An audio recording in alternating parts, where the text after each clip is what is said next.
भारत पाकिस्तान युद्ध थांबलं यावर केंद्र सरकारने पाकिस्तानवर कसलाही विश्वास ठेवू नये।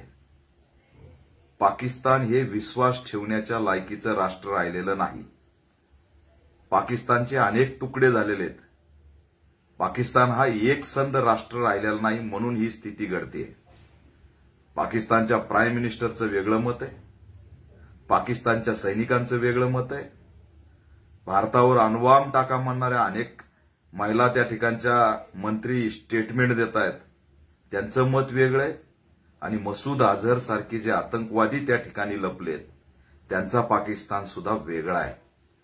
मग ह्या कोणत्या पाकिस्तानाने युद्ध बंद केलंय हे सुद्धा समोर आलं पाहिजे। त्याच्यामुळे पाकिस्तान हे एकसंध राष्ट्र राहिलेलं नाही, तर अनेक तुकड्यामध्ये अनेक विचारांमध्ये हे विघटलेलं आहे। आणि मसूद अझहर सारख्या दहशतवाद्याचं कुटुंब जर आमच्या हल्ल्यामध्ये संपलं असेल तर खरंच मसूद अझहर आणि त्याचा पाकिस्तान जो आहे ते दगाफटका करणार नाहीत का, आणि त्याच्यावर किती विश्वास ठेवायचा हा सुद्धा या ठिकाणी प्रश्न निर्माण झालाय। आणि पाकिस्तानला पाकिस्तानच्या जनतेची सुरक्षाची कसलीही चिंता नाही।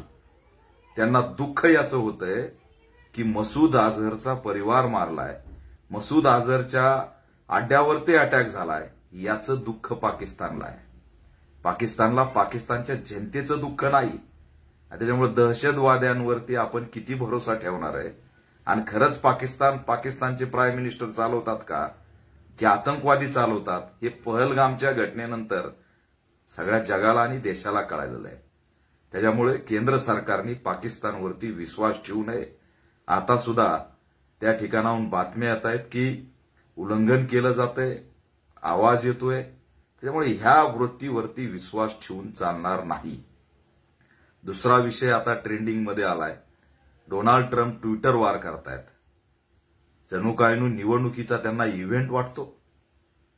नेरेटिव्ह अमेरिकेत बसून कुणासाठी सेट करतायत, आमच्यामुळे युद्ध थांबलं, आमच्या मध्यस्थीमुळे युद्ध थांबलं। अरे देगलूर सहित देशातल्या आमच्या सैनिकांचं बलिदान गेलं इव्हेंट म्हणून नाही, देशाच्या रक्षेसाठी त्यांनी त्यांचं रक्त सांडलंय। आमच्या कुरेशी विंग कमांडर सिंग यांनी ज्या पद्धतीने लीडिंग घेतली, सैनिकांनी ज्या पद्धतीने अटॅक केला, त्या अटॅकला घाबरून गेलेत। पाकिस्तानचा प्रत्येक वार फेल गेला, आणि मग आमची काही आता गय नाही म्हणून त्या ठिकाणी सरेंडरच्या अवस्थेमध्ये एक गट आहे। आणि डोनाल्ड ट्रम्प अमेरिका जणू काय आमचा कुणी लागतो अशा पद्धतीच्या आविर्भावात आहे। केंद्र सरकारने डोनाल्ड ट्रम्पच्या या ट्विटरला तात्काळ उत्तर दिलं पाहिजे। त्या ठिकाणी आम्ही मेंढराच्या भूमिकेत नाहीत, आम्ही निष्क्रिय नाहीत, आम्ही आमचे निर्णय घेऊ शकतो, आम्ही कुणाचे ऐकणारे नाहीत, आम्ही कुणाच्या ऐकण्यावर चालणारे नाहीत, हे प्रधानमंत्री नरेंद्र मोदींनी त्या ठिकाणी जाहीर केलं पाहिजे। ज्या पद्धतीने जागतिक पातळीवरती डोनाल्ड ट्रम्पचं ट्विटर व्हायरल झालंय ते अतिशय दुर्दैवी आणि निंदनीय। भारतासाठी हे चांगले संकेत नाहीत। जागतिक पातळीवर आंतरराष्ट्रीय स्तरावरती आमची भूमिका मेंढरासारखी असूच शकत नाही। आम्ही स्वतंत्र आहोत, स्वतंत्र निर्णय घेतोय, आमचे सैनिक लढलेत, आमच्या सैनिकांमुळे, आमच्या देशाच्या एकजुटीमुळे आम्ही पाकिस्तानला या ठिकाणी झुकवायला भाग पाडलंय, हेच असणारं वास्तव आहे। त्यामुळे डोनाल्ड ट्रम्प सारख्यांनी या ठिकाणी श्रेय घेण्याच्या मानसिकतेत जर येत असेल तर सरकारने त्यांना धडा शिकवला पाहिजे, आणि कोणत्याही परिस्थितीत तुकडे तुकडे झालेल्या पाकिस्तानवरती विश्वास ठेवू नये असं सुद्धा आम्ही केंद्र सरकारला आव्हान करतोय। आमचे सैनिक रक्त सांडलंय, त्यांनी बलिदान दिलेत, ते शहीद झालेत, पहलगाममध्ये 26 जण गेले। त्याच्यानंतर आम्हाला अपेक्षा होती की चूकला चूक म्हणण्याची मानसिकता पाकिस्तानने दाखवली पाहिजे होती।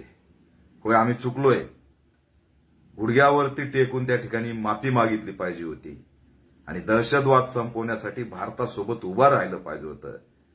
पण देशच दहशतवादी विचार चालवतोय, आणि दहशतवाद म्हणजेच पाकिस्तान, अशी स्थिती हे उघड झालंय। सय्यद त्या ठिकाणी आतंकवाद्याचं घर उडालं म्हणून पाकिस्तान जर प्रत्युत्तर देत असेल आणि त्याच्यात आमचे शहीद जवान होत असतील तर पाकिस्तान किती नीच स्तरावरती जातंय हे तुम्हाला या ठिकाणाहून दिसेल. आतंकवादी त्यांना महत्वाचे आहेत, सर्वसामान्य जनता त्यांना महत्वाची नाही. पाकिस्तानला पाकिस्तानच्या जनतेशी घेणं देणं नाही. पाकिस्तानला आतंकवादी दहशतवादी महत्वाचे आहेत आणि त्यांच्यासाठीच ते असणारे या ठिकाणी वार करतायत. पाकिस्तानवरती भारताने विश्वास ठेवू नये हीच असणारी या ठिकाणी आमची भूमिका आहे. आणि डोनाल्ड ट्रम्पच्या नादी लागू नये. डोनाल्ड ट्रम्प एक जोक झाला आज डोनाल्ड ट्रम्पच्या ट्विटचा आणि त्या ठिकाणी आमची प्रतिमा मलिन करण्याचं काम त्यांनी केलं. सैनिकांना कमी लेखण्याचा, कमी उंची त्या ठिकाणी भारताची दाखवण्याचा प्रयत्न केला. हे दुर्दैवी आणि निंदनीय. केंद्र सरकार याची गांभीर्याने दखल घेईल अशी आम्ही अपेक्षा बाळगतो आणि त्यांच्या सर्व भूमिकेसोबत आज देश उभा आहे. सैनिकांसोबत देश उभा आहे, भारतीय म्हणून उभा आहे. याचाच असणारा आम्हाला गर्व वाटतो. पाकिस्तान विश्वास ठेवायच्या लायकीचा नाही हेच असणारा अंतिम सत्य आहे.